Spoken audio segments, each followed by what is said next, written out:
So it's a new month. Happy New Year's to everyone. I want to title this month's series Jumpstart. So, for part one of Jumpstart, I want to talk to you about expectations. Okay, Jumpstart. We know what it's all about, right? How many of us have ever had to jumpstart our vehicle? We have these expectations of our vehicles that we think we're going to get in the car. It's going to start with no problems. The brakes are going to work when we're driving.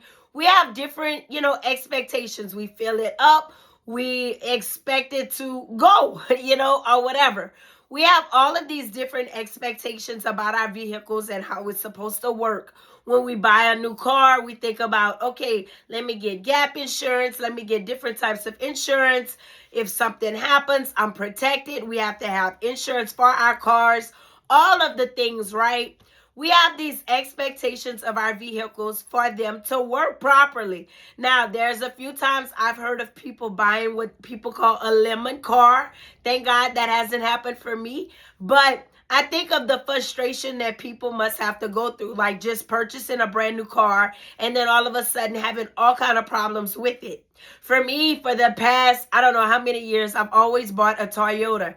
This year, well, last year or whatever, when I got my new car, I bought a Honda. So it was like a big change for me. There was expectations that I had for my Toyota, and there's expectations for this Honda. And when I got in the Honda, I'm like, man, I lost this feature, I lost that feature, and different things. So my expectations was a little disappointing with the Honda versus what I had for the Toyota car. But when I think about just life, starting a new year, we have these expectations that we put into our lives, like people make New Year's resolutions and things of that nature. We have to make sure that when we're setting goals in our lives, we're setting them that where we can reach them. Sometimes we can put things, expectations too high. Like I said, when I got the Honda, I looked at the expectations I thought I would have because it was like a bigger car to cross over versus I had a car. One of the things that I can say now that I didn't have, is the height of the vehicle. My Honda is higher, my Toyota was lower. So my hips stopped giving me problems. There's certain expectations that we have in our lives. And a lot of times we set the bar too high to reach them. So my encouragement would be for you this year. We're starting a new year. Don't set a bar that's too high that you can't reach it, because what happens is when we put it so high and we can't reach it, then when it falls off, it's as if, oh my God, you just throw it all away. I can say, like, last year I had put on my vision board or whatever that I wanted to finish my book. I've been working on a book since, like 2025. I think it's been like, it's crazy. I know. That's like a decade ago. One day it's gonna happen, y'all. I'm telling y'all. But, last year I was like, okay, motivated for it. And this year I'm like, you know what? Maybe I set that expectation too high for me for last year. So this year, my goal, I'm going to set it small.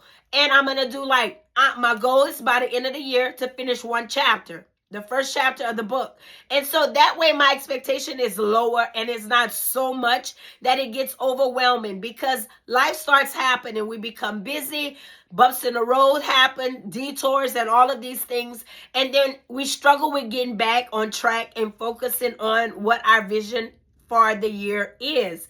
So if we set those expectations for ourselves small and we reach them, we feel like we have succeeded in that area. And then we can go forward. And then when you look back, you're like, man, I didn't just do one chapter, I did 2 chapters. And it's like, okay, you feel like you've accomplished something. So my point is this: when we're going into 2026, when we're not going in, we are in 2026 now. Don't put those expectations on yourself so high that you can't reach them. It's okay to put those small baby steps, right? Put those small expectations so you're able to reach them. And if you do, then go exceed them, and it's okay. But don't put them so high that you don't reach them and you become discouraged and you don't even try to touch it again, okay? So my food for thought for you for this week would be, what are your expectations for 2026? Are they too high or are they too low? Pray about it, ask God about it, and watch God work. Amen? Amen. So I leave you with this. Jeremiah chapter 29 and verse 11. And it says, "For I know the thoughts that I think toward you, said the Lord, thoughts of peace and not of evil, to give you an expected end." So before I go, I just want to remind you, if you haven't already, check out my website at www.talkswithshay.org. You can subscribe to my videos on YouTube and find me on Facebook. Like my page, share my page, invite your friends to like my page. And until next time with Talks with Shay, Shay is out. Y'all stay blessed.